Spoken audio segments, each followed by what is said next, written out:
Judul khotbahnya Merdeka karena mengenal identitasmu. 1 Petrus 2 ayat yang ke-9. Ya, saya akan bacakan buat kita semua. Tetapi kamulah bangsa yang terpilih, imamat yang rajani, bangsa yang kudus, umat kepunyaan Allah sendiri, supaya kamu memberitakan perbuatan-perbuatan yang besar dari Dia yang telah memanggil kamu keluar dari kegelapan kepada terangnya yang ajaib. Saya baca sekali lagi 1 Petrus 2 ayat yang ke-9. Makasih Saudari Bella sudah typing, Ibu Yuli, makasih. Sekali lagi saya bacakan 1 Petrus 2 ayat 9. Tetapi kamulah bangsa yang terpilih, imamat yang rajani, bangsa yang kudus, umat kepunyaan Allah sendiri, supaya kamu memberitakan perbuatan-perbuatan yang besar dari Dia yang telah memanggil kamu keluar dari kegelapan kepada terangnya yang ajaib. Nah, Bapak Ibu saudara-saudara yang kekasih di dalam Tuhan Yesus, kalau kita memperhatikan secara khusus di Perjanjian Lama, kita akan menemukan bahwa Tuhan memilih, ya, mulai dari Tuhan memilih Abraham, ya, Tuhan memilih Abraham, dan dari keturunan Abraham lahirlah Ishak, ya, dari Ishak lahirlah Yakub, dan kemudian lahirlah 12 suku bangsa Israel. Nah, itu semua ada tujuan Tuhan di dalamnya. Tuhan memiliki tujuan, dan Tuhan yang punya tujuan yang besar, Bapak Ibu saudara-saudara, dengan jelas mengharapkan orang-orang yang dipilih benar-benar menyadari identitasnya, menyadari siapa dirinya, menyadari dia adalah pribadi yang spesial di hadapan Tuhan. Maka dia harus betul-betul memiliki sikap, tindakan, tingkah laku sebagai seorang yang dipilih Allah. Secara khusus saya bisa katakan dia harus benar-benar mengenal identitasnya. Identitasnya sebagai orang percaya, sebagai anak Allah, sebagai orang yang dipilih oleh Allah. Saya ingat Bapak Ibu saudara-saudara, waktu Pendeta Yakob Nawai, ya, waktu dia tahun 80-an, saya masih SMA, dia datang ke Kupang, ya, di Kupang NTT, dan dia mengadakan KKR di gereja di mana saya beribadah, Gereja Kemah Kesaksian, ya, GBI, Kemah Kesaksian. Dan saudara-saudara, waktu dia berkhotbah, dia menceritakan tentang tahun-tahun itu masih sangat jarang orang pergi ke Israel. Jadi dia menceritakan bahwa dia pergi ke Israel, dan waktu dia bertemu dengan para tentara Israel yang berjaga di perbatasan, ya, waktu dia bercerita dengan mereka, dia kagum kepada mereka. Mereka begitu percaya, Bapak Ibu saudara-saudara, kepada firman Tuhan, kepada janji Tuhan. Mereka begitu yakin akan identitas mereka sebagai bangsa pilihan Tuhan. Mereka begitu yakin bahwa sesuai dengan firman Tuhan, 1 orang akan mengejar 1000 orang. Jadi mereka hanya beberapa orang di perbatasan, dan Pendeta Yakob Nawai bertanya kepada mereka, kalian tidak takut ada begitu banyak bangsa atau musuh di sekitarmu yang begitu banyak, ya? Mereka bilang, enggak, kami tidak takut, karena apa yang menjadi janji Tuhan buat kami, kami percaya itu akan terjadi, yaitu 1 orang mengejar 1000 orang. Begitu yakinnya bangsa Israel, saudara-saudara. Itu sebabnya kalau saudara lihat, ya, dia ada di tengah-tengah Timur Tengah yang sebagian besar musuh memusuhi dia, saudara-saudara. Tetapi orang Israel tidak takut. Kenapa? Karena mereka yakin siapa diri, mereka yakin identitasnya sebagai orang percaya, sebagai anak Allah. Dan saudara, itu yang membuat kehidupan mereka atau bangsa Israel menjadi berbeda, ya. Tuhan begitu orang yakin akan identitasnya, mengenal identitasnya, dan bersikap sesuai dengan identitasnya, maka dia akan menjadi pribadi yang berbeda. Dia akan menjadi pribadi yang luar biasa. Karena itu saya dan saudara mengenal identitas kita. Nah, di dalam perjalanan kita untuk mengenal identitas kita, kita harus sadar bahwa Yesus memperingatkan ini. Dalam Matius 22 ayat 14, Yesus berkata begini, Matius 22 ayat 14, sebab banyak yang dipanggil tetapi sedikit yang dipilih. Ya, ada banyak orang di dunia ini dipanggil oleh Tuhan. Ada banyak orang Kristen di dunia dalam jumlah yang sangat banyak. Kalau tidak salah orang Kristen sekitar 3 miliar di dunia ini. Mungkin sudah bertambah, ya. Karena itu angka yang beberapa tahun lalu. Nah, tetapi pertanyaannya, apakah kita adalah orang yang dipilih Tuhan? Oleh karena kita mengenal identitas kita, kita hidup sesuai dengan identitas kita, dan kita melakukan apa yang Tuhan mau dari kehidupan saya dan saudara. Karena itu sesuatu yang penting. Saya dan saudara sebagai orang yang dipilih oleh Tuhan, yang dipanggil oleh Tuhan, dan terjadi pemilihan dalam perjalanan ini, saya mau katakan ada begitu banyak pencobaan, ada begitu banyak gesekan, ada begitu banyak masalah. Tetapi saya mau katakan, kalau engkau kenal siapa dirimu, engkau tahu identitasmu sebagai anak Allah, maka engkau akan lihat betapa luar biasanya Tuhan dalam kehidupanmu, betapa Tuhan itu dahsyat dalam hidupmu. Nah, ada dua hal yang kita bisa belajar malam ini. Yang pertama, merdeka karena mengenal identitasmu dengan mengetahui bahwa engkau spesial. Dengan mengetahui bahwa engkau spesial. Nah, Bapak Ibu saudara-saudara yang kekasih di dalam Tuhan Yesus, kalau kita perhatikan kembali, saya akan bacakan firman Tuhan berkata dalam 1 Petrus 2 ayat 9. Di situ dikatakan, tetapi kamulah bangsa yang terpilih, imamat yang rajani, bangsa yang kudus, umat kepunyaan Allah sendiri. Kita sampai di situ dulu, ya. Nah, Bapak Ibu saudara-saudara, kenapa saya mengatakan bahwa engkau adalah spesial? Dengan mengetahui bahwa kita adalah spesial, ya. Karena Bapak Ibu saudara-saudara, kita tahu, tadi saya sudah katakan, bangsa yang dipilih di dunia ini untuk menjadi kepunyaan Allah, untuk menyatakan kemuliaan Allah, itu adalah bangsa Israel. Tetapi oleh karena kedatangan Kristus dengan Yesus mati bagi seluruh dunia, maka terbuka pintu untuk semua bangsa, semua suku. Ya, saya orang Timur. Ya, saya saudara-saudara, ada beberapa saudara dari berbagai suku. Ya, kita datang dari berbagai suku.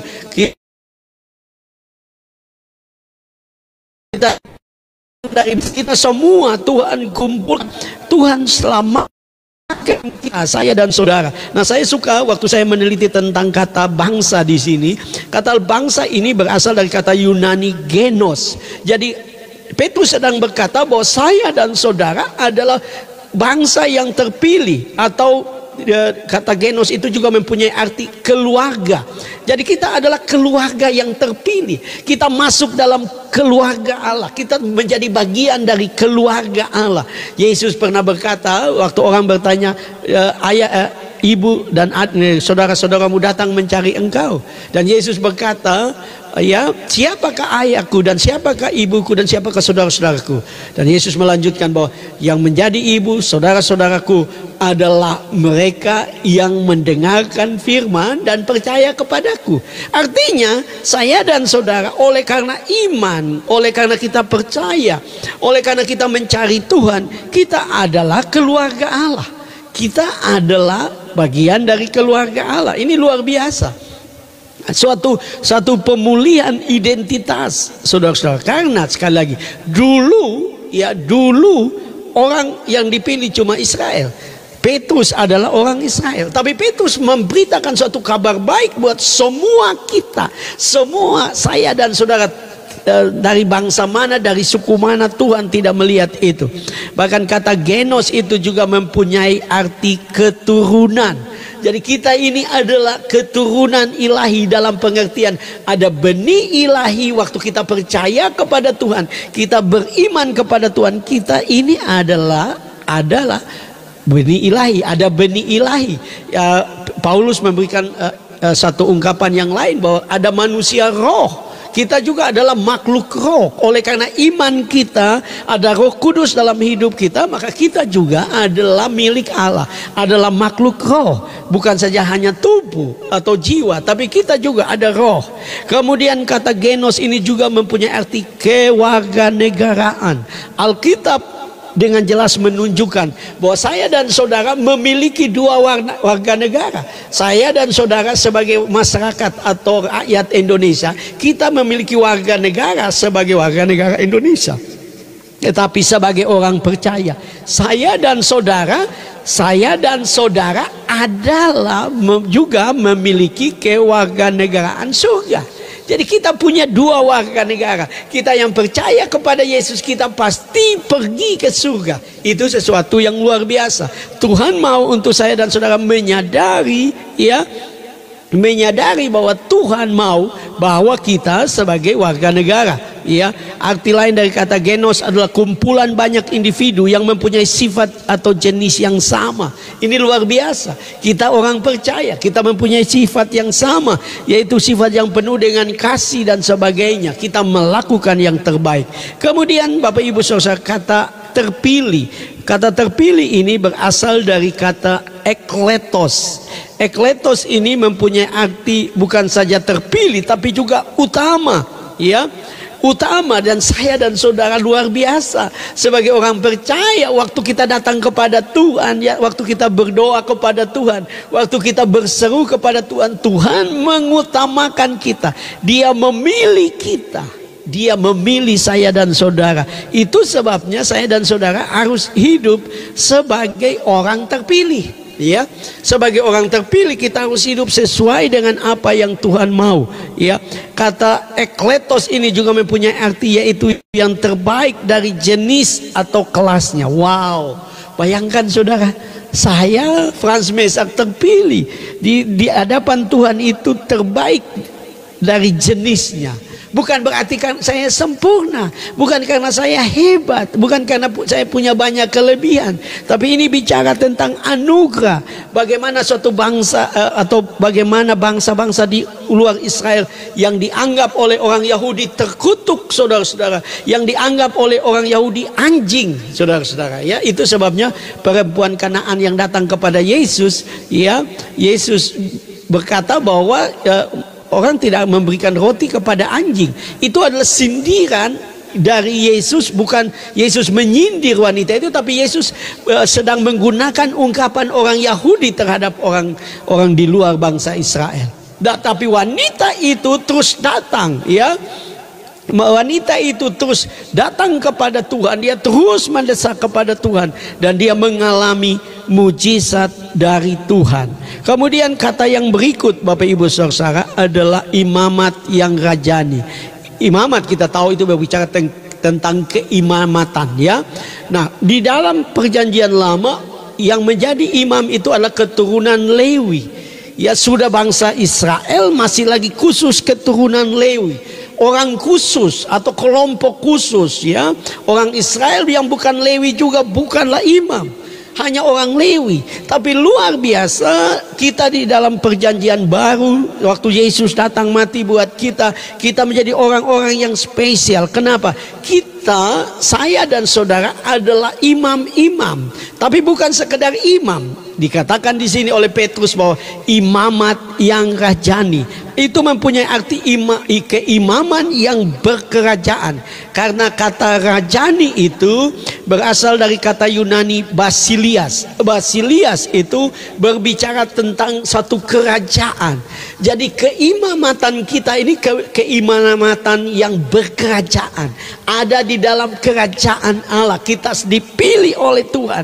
Itu sebabnya saya sudah berkata kepada saudara kemarin malam bahwa kita semua begitu spesial. Kita semua adalah imam. Kita semua dapat berdoa. Kita semua dapat bersatu hati karena Tuhan menghargai saya dan saudara. Tuhan memilih saya dan saudara. Kita adalah kerajaan imam atau imam yang berkerajaan.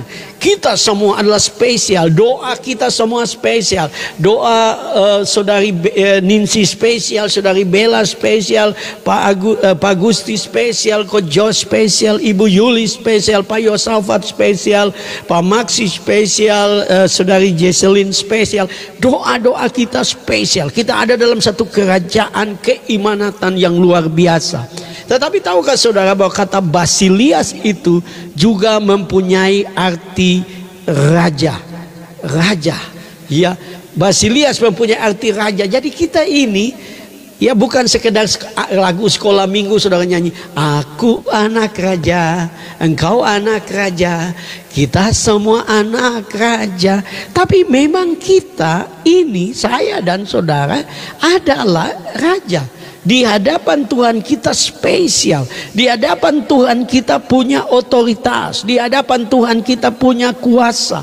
Ya, itu sebabnya saudara, saya ingin saudara renungkan ini. Bagaimana sikap hidup seorang anak raja? Saya percaya seorang anak raja hidupnya penuh dengan sukacita, penuh dengan keyakinan bahwa dia spesial.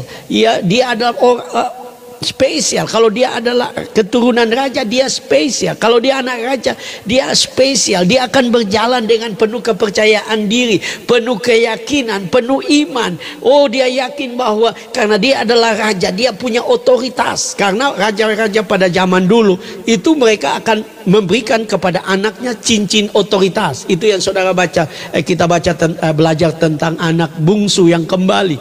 Dia diberikan cincin otoritas. Itu membuktikan bahwa dia raja. Kalau ada surat yang dibuat dan kalau dia tempel dengan cincinnya, cincin meterainya, maka surat itu berkuasa. Nah, tapi saya ingin saudara renungkan kebenaran ini. Kita sudah dipilih secara spesial. Kita adalah bangsa spesial. Kita terpilih. Kita adalah raja. Nah, oleh sebab itu cara hidup kita itu harus benar hidup sebagai orang atau sebagai anak raja. Saya mau katakan kepada saudara, apakah anak raja masih duduk di pinggir jalan dan merokok dan minum mabuk? Sudah pasti enggak. Ya, anak raja, dia selalu ada di istana. Dia selalu menikmati semua kebaikan bapaknya sebagai raja. Bagaimana hidup seorang anak raja? Dia akan hidup benar, hidup kudus. Dia akan hidup sungguh-sungguh, takut akan Tuhan. Dia memiliki kualitas hidup yang baik. Karena itu saya mau katakan kepada saudara, engkau adalah raja, engkau adalah anak raja, maka hiduplah benar, hidup kudus. Jangan menjadi orang yang tidak benar, penuh dengan hidup yang hidup dalam dosa. Engkau masih berkubang dengan dosa-dosa, masih hidup dengan semua kelemahan. Engkau harus hidup benar. Kenapa? Karena identitasmu adalah raja. Dan kalau engkau mengetahui itu dan engkau hidup sebagai seorang anak raja, maka engkau punya kuasa. Ya, seingat saya pernah bilang di sini. Biasanya raja itu anak raja atau raja itu dia kerja, maaf ya, dia harus turun ke lapangan, dia harus kerja enggak? Dia harus kerja misalnya pada zaman dulu ke sawah, naik pohon. Dia lakukan itu enggak? Enggak. Seorang anak raja yang dia lakukan adalah dia hanya memberi perintah. Ya, yang kita lakukan. Jadi seorang anak raja dia punya otoritas, otoritasnya ada di dalam mulutnya. Kalau dia berkata, kalau dia pengen makan apel, dia akan berkata ke pelayannya, ambil apel, saya mau makan.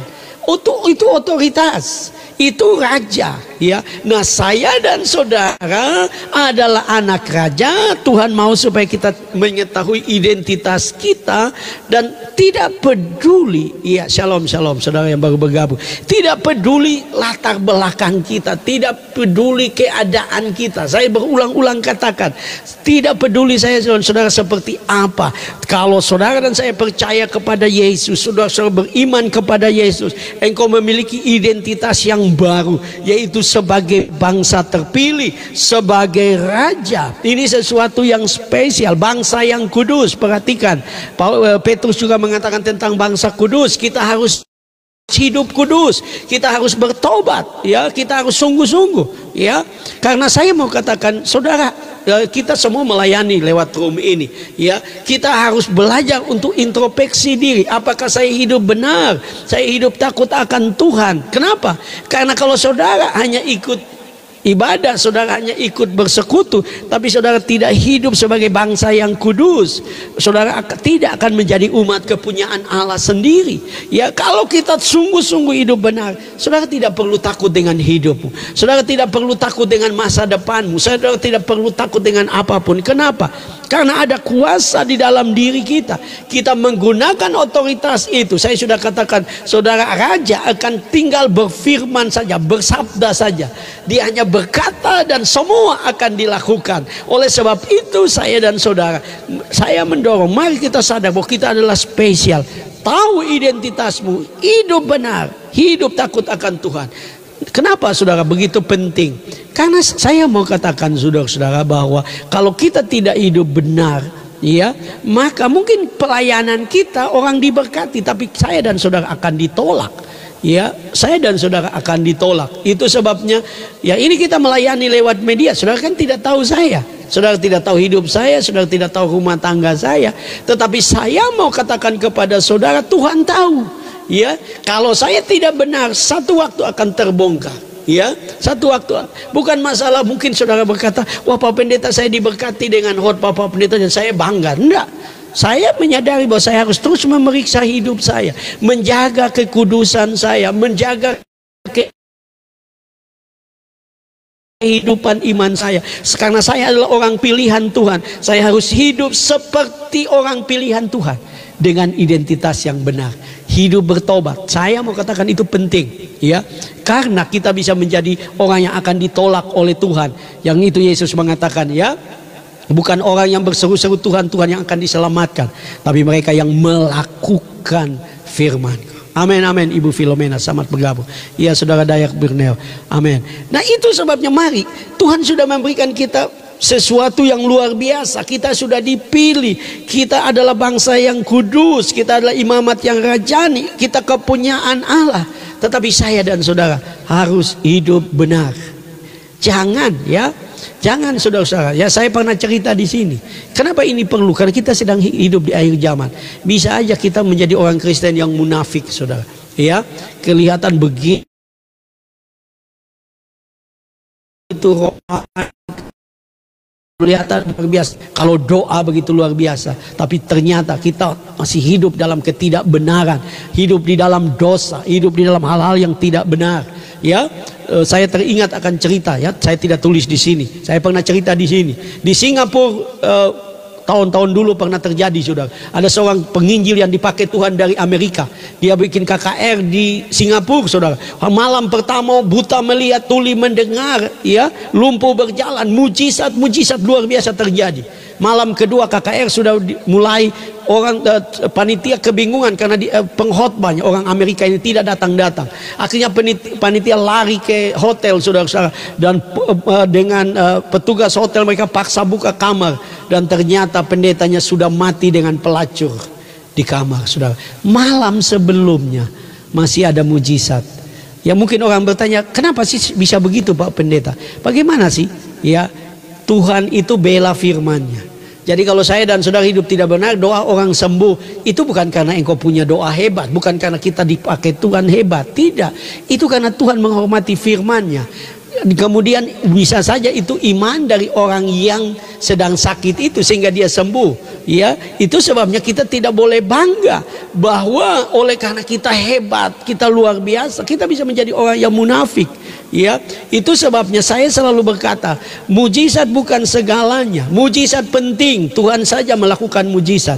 Yesus saja dalam pelayanan mujizat. Tapi mujizat bukan penting, engkau perlu bertumbuh. Itu sebabnya di Room Life ini firman Tuhan adalah sesuatu yang penting, yang harus diberitakan. Kenapa? Karena orang hanya bisa bertumbuh dari firman Tuhan, imannya bertumbuh, dia makin dewasa dari firman. Orang bisa mengalami mujizat tapi kemudian kembali berbuat dosa.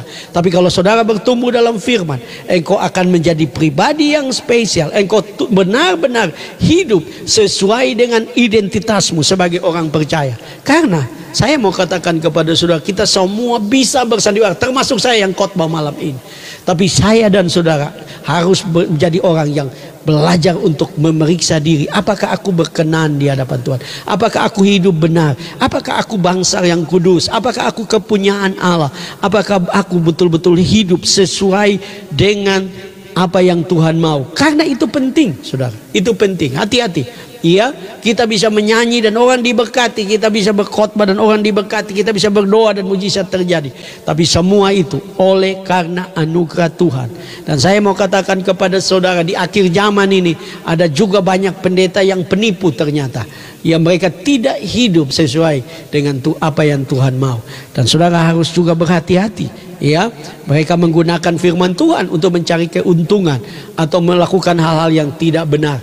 Tapi kita sebagai orang percaya, mari kita hidup benar, takut akan Tuhan, karena kita dipilih oleh Tuhan. Yang kedua, merdeka karena mengenal identitasmu dengan mengetahui misimu spesial. Kita semua ini ada tujuan Tuhan, ya, ada tujuan Tuhan. Ada misi Tuhan. Kenapa? Petrus berkata dalam 1 Petrus 2 ayat 9 bagian B, supaya kamu memberitakan perbuatan-perbuatan besar dari Dia yang telah memanggil kamu keluar dari kegelapan kepada terangnya yang ajaib. Perhatikan, Petrus lagi mengulang bahwa kita ini dipanggil keluar dari kegelapan kepada terang yang ajaib. Jangan kita kembali lagi di dalam kegelapan. Jangan lagi kita hidup tidak benar di hadapan Tuhan. Dalam terjemahan firman Allah yang hidup dari 1 Petrus 2 ayat yang ke-9, ya, di sini dikatakan, saya baca bagian B-nya, dalam terjemahan firman Allah yang hidup dikatakan, supaya saudara dapat memperlihatkan kepada orang lain bagaimana Allah memanggil saudara keluar dari kegelapan untuk masuk ke dalam terangnya yang ajaib. Jadi Tuhan yang memanggil kita, Tuhan punya tujuan untuk kita keluar dari kegelapan dan kita perlihatkan kepada dunia bahwa Tuhan kita adalah Tuhan yang baik, Tuhan kita adalah Tuhan yang dahsyat, Tuhan kita adalah Tuhan yang luar biasa, ya. Nah, saya coba untuk melihat kata memberitakan, ya. Kata memberitakan ini berasal dari kata Yunani exangelo. Exangelo ini adalah selain memberitakan adalah menceritakan. Nah, saya mau katakan kepada saudara, kenapa kita berdoa dan kita berharap ada mujizat? Karena ada tujuan Tuhan supaya saya dan saudara bisa menceritakan kepada dunia bahwa Tuhan kita adalah Tuhan yang hebat, Tuhan kita adalah Tuhan yang dahsyat, Tuhan kita adalah Tuhan yang luar biasa. Tuhan mau supaya kita menceritakan, ya, kebaikan Tuhan, bukan untuk menonjolkan diri, bukan untuk mengatakan bahwa saya hebat, saya luar biasa, kalau saya doa orang sakit disembuhkan, oh kalau saya khotbah orang diberkati. Tidak, kita tidak ada apa-apanya, kita hanya mengalami mujizat Tuhan. Oleh sebab itu kita dapat memberitakan Injil, kita dapat menceritakan kepada orang bahwa Tuhan kita adalah Tuhan yang dahsyat. Itu sebabnya kalau saya dan saudara menghadapi masalah dalam hidup, dalam rumah tangga, dalam keluarga, dalam pekerjaan, dalam ekonomi, engkau harus mengalami kedahsyatan Tuhan. Tujuannya apa? Supaya engkau dapat memberitakan, engkau dapat menceritakan tentang Tuhan yang engkau sembah adalah Tuhan yang luar biasa, Tuhan yang dahsyat, Tuhan yang punya rencana yang besar, ya, untuk saya dan saudara pergi untuk memberitakan, ya, untuk menceritakan kepada orang lain, ya. Juga bisa berarti untuk memberitahukan dengan memuji atau memberitakan, ya, atau untuk merayakan, untuk mempublikasikan.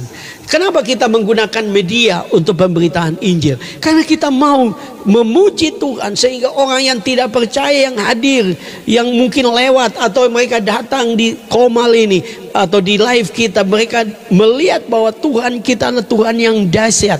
Tujuannya adalah supaya Injil diberitakan, supaya orang diberkati, orang diselamatkan, orang dilawat oleh Tuhan. Oleh sebab itu, saudara-saudara, saya suka begini, saudara. Bagaimana mungkin saudara bisa memberitakan Tuhan itu dahsyat kalau saya dan saudara tidak mengalami kedahsyatan Tuhan? Makasih Ibu Jane WKS buat mawarnya, banyak Tuhan berkati dengan limpah.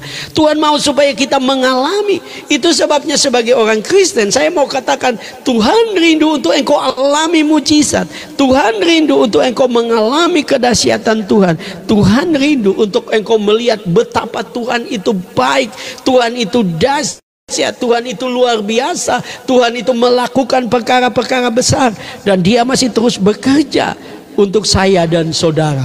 Nah, kemudian kata perbuatan-perbuatan yang besar itu berasal dari kata Yunani aretai.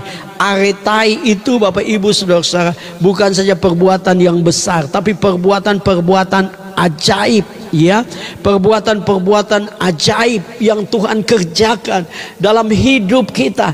Tuhan mau supaya kita cerita, kalau bukan Tuhan mana mungkin, ya, Franz Mesak bisa berkhotbah. Kalau bukan anugerah Tuhan, mana mungkin saya bisa memberitakan Injil. Bagaimana mungkin saya bisa diubahkan, saya mengalami pemulihan dari Tuhan. Dulu saya seorang yang rendah diri, seorang yang tidak percaya, seorang yang penakut, saudara, seorang dari latar belakang yang rendah diri, tapi Tuhan mengubah hidup saya. Tuhan membawa saya untuk memberitakan keajaiban Tuhan. Tuhan melakukan mujizat dalam pendidikan saya waktu saya kuliah di Malang. Tuhan melakukan mujizat waktu saya ada di Ambon dalam rencana pernikahan saya. Tuhan membuat mujizat keuangan. Saya berdoa buat 5 juta, Tuhan kasih 10 juta. Kemudian waktu saya melayani ada di Manado, Tuhan melakukan mujizat untuk saya memiliki rumah. Hal-hal yang ajaib itu Tuhan mau saya alami supaya saya beritakan kepada semua orang bahwa Tuhan yang kita sembah adalah Tuhan yang dahsyat. Pak Maksi dan Ibu Lita mengalami mujizat buat Papa tercinta. Tuhan mau supaya itu diberitakan, itu disaksikan, supaya banyak orang boleh percaya. Dan saya mau katakan kepada saudara bahwa Tuhan lebih rindu melakukan mujizat bagi kita daripada kita. Kenapa?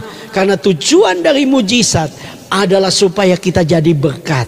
Tujuan dari mujizat untuk kita jadi kesaksian. Tujuan daripada mujizat untuk kita beritakan kepada orang bahwa Tuhan yang kita sembah adalah Tuhan yang dahsyat.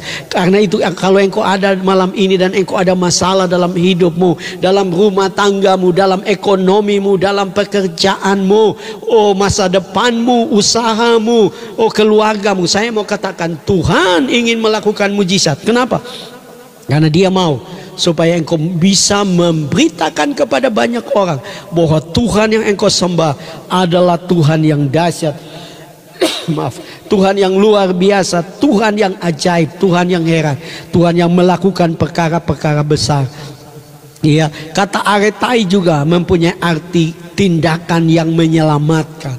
Jadi saya dan saudara dengan media ini kita sedang melakukan tindakan-tindakan iman untuk menyelamatkan.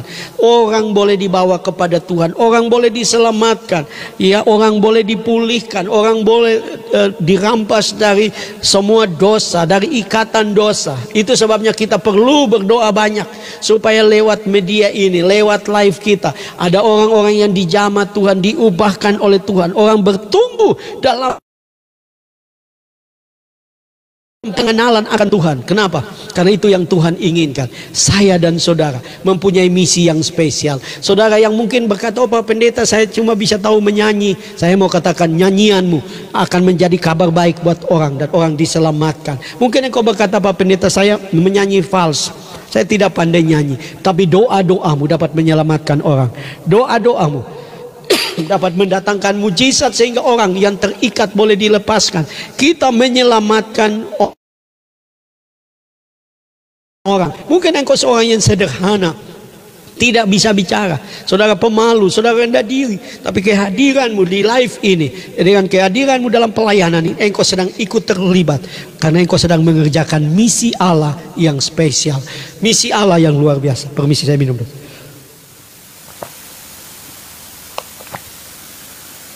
Tuhan punya rencana yang besar. Tidak peduli siapapun saya dan saudara, ya. Tidak peduli saya dan saudara seperti apa, punya latar belakang apa. Paulus berkata dalam 1 Korintus 1 ayat 27, 1 Korintus 1 ayat 27, tetapi apa yang bodoh bagi dunia dipilih Allah untuk memalukan orang-orang yang berhikmat, dan apa yang lemah bagi dunia dipilih Allah untuk memalukan apa yang kuat. Mungkin orang menilai saudara bodoh, mungkin orang menilai saudara tidak pandai, saudara punya banyak oh enggak, saya punya hijau, ya, signalnya, ya. Mungkin orang menganggap saudara begitu banyak kekurangan, ya, menganggap enteng. Tapi firman Allah luar biasa, apa yang bodoh bagi dunia dipilih Allah untuk memalukan orang-orang berhikmat, dan apa yang lemah bagi dunia dipilih Allah untuk memalukan apa yang kuat. Tuhan memilih kita. Ya, saya sudah pernah bilang berulang-ulang di sini. Ada seorang bapak di Ambon tahun 80-an, namanya Bapak Temi Solisa. Dia kuburnya masih ada di Pulau Buru. Dia seorang kafir pada waktu itu. Dia menyembah setan, saudara. Tapi Tuhan datangi dia. Dia diselamatkan oleh Tuhan. Dia turun dari tempatnya yang primitif, saudara-saudara. Dia turun ke kota Namlea, dan di sana dia masuk ke gereja. Dan saudara tahu bahwa dia kemudian dipakai Tuhan, dia tidak tahu baca sampai mati, tapi dia berkhotbah kepada banyak orang dan banyak orang dilawat Tuhan. Dia dipakai Tuhan dengan mujizat-mujizat, tanda heran. Dia diperlengkapi dengan karunia-karunia rohani yang luar biasa. Buta huruf, bahkan tahun 80-an dia pernah mengadakan seminar di Bogor, ya, di kota Bogor untuk gereja-gereja Sidang Jemaat Allah. Dia pendeta Sidang Jemaat Allah. Dia buta huruf sampai mati, tapi bikin seminar buat orang pendeta-pendeta yang datang dengan gelar S3, S2, S1. Dia membuat seminar. Kenapa? Karena apa yang bodoh bagi dunia dipilih Allah. Tuhan mau supaya saya dan saudara sadar. Dia memenangkan, ada begitu banyak orang di Pulau Buru. Ada mujizat-mujizat. Ada begitu banyak orang gila yang jahat yang dipasung. Dia doakan, dia puasa, dia doakan, dan mereka disembuhkan oleh Tuhan. Ada banyak mujizat. Kenapa? Karena Tuhan memilih kita, karena ada misi yang spesial, misi yang luar biasa. Saudara-saudara, di dalam terjemahan bahasa Indonesia masa kini, di situ dikatakan dikatakan begini: Allah memilih kalian dan memanggil kalian keluar dari kegelapan untuk masuk ke dalam terangnya yang gemilang, dengan maksud supaya kalian menyebarkan berita tentang perbuatan-perbuatannya yang luar biasa.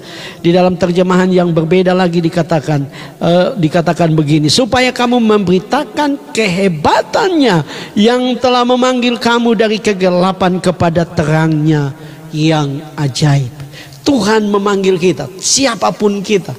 Jangan merasa minder, jangan merasa, oh Pak Pendeta, saya orangnya seperti ini, suara saya jelek. Saya mau katakan, Tuhan yang memanggil kita. Dia yang punya rencana yang besar. Dia mau memakai kita. Yang penting kita hidup sesuai dengan identitas kita. Sebagai bangsa terpilih, sebagai imamat yang rajani, sebagai bangsa yang kudus, sebagai umat kepunyaan Allah, kita mulai hidup benar. Kita menggunakan otoritas yang Tuhan berikan kepada kita. Dan kita percaya bahwa Tuhan akan menyertai kita. Dan kita akan lakukan hal-hal yang luar biasa. Saya percaya Tuhan sedang bekerja lewat live kita untuk banyak orang boleh diselamatkan. Ada banyak orang boleh mengenal Tuhan. Saya pernah cerita di sini, tapi mungkin ada di antara saudara yang tidak hadir, ya. Cerita tentang seorang bernama Gun Gun Supardi. Ya, Gun Gun Supardi ini kejadian dulu, saudara. Dia adalah seorang yang bekerja di salah satu kapal barang Amerika, saudara. Nah, satu waktu karena perselisihan di kapal itu, dia marah besar, ya, dia bunuh semua awak kapal itu, saudara. Dia dulu bukan Kristen, dia tidak percaya Yesus, dia dari agama sebelah. Dia bunuh semua orang di kapal itu, dan kemudian dia ditangkap, saudara-saudara, dan kemudian dia dimasukkan di penjara di Amerika. Putusan hukumannya adalah hukuman mati karena ada banyak orang yang dia bunuh. Tapi waktu dia di penjara, saudara, dia berjumpa dengan Yesus. Dia percaya kepada Yesus, dia beriman kepada Yesus, dia berkelakuan baik, dia mulai hidup baik, dia mulai sungguh-sungguh, dia hidup mulai banyak berdoa, banyak baca Alkitab, hidup benar. Dan yang luar biasa, beberapa tahun, hukuman mati belum dijalankan. Beberapa tahun kemudian, karena keteladanannya dan kesungguhannya dan pertobatannya, hukuman mati diubah menjadi hukuman seumur hidup. Dan saudara, beberapa tahun karena dia begitu luar biasa hidup baik, menjadi berkat buat orang-orang yang ada di penjara. Kemudian dari hukuman mati, saudara-saudara, hukuman seumur hidup, dia dibebaskan dan dia menjadi penginjil yang terkenal. Saudara boleh cek di YouTube, ada orang pendeta bernama Gun Gun Supardi. Dia orang yang paling jahat, tapi waktu dia berjumpa dengan Tuhan, Tuhan ubah kehidupannya. Saya mau katakan, siapapun saya dan saudara malam ini, Tuhan mau membuat hidup kita menjadi hidup yang indah, hidup yang luar biasa. Yang penting kita berlari kepada Tuhan, sungguh-sungguh mencari Tuhan, sungguh-sungguh berdoa, sungguh-sungguh berseru kepada Tuhan. Kalau engkau ada masalah-masalahmu bukan halangan buat Tuhan. Minta engkau mengalami mujizat Tuhan untuk engkau memberitakan tentang Tuhan, bahwa Tuhan itu dahsyat, Tuhan itu luar biasa. Engkau minta mujizat-mujizat dalam hidupmu, perubahan-perubahan. Tuhan melakukan yang terbaik, karena Tuhan kita adalah Tuhan yang dahsyat, Tuhan kita adalah Tuhan yang luar biasa, Tuhan yang heran, yang punya rencana yang besar. Dia mau lewat hidup kita, ada banyak orang datang kepada Tuhan, sehingga hidup kita menjadi hidup yang indah, hidup yang luar biasa. hidup yang menjadi kesaksian bagi banyak orang. Tuhan memberkati kita semua. Baik, kita akan saya akan putarkan satu pujian yang kita bisa nyanyikan bersama-sama. Biarlah Tuhan menolong kehidupan kita, sehingga hidup kita menjadi hidup yang luar biasa, hidup yang menjadi berkat besar bagi banyak orang.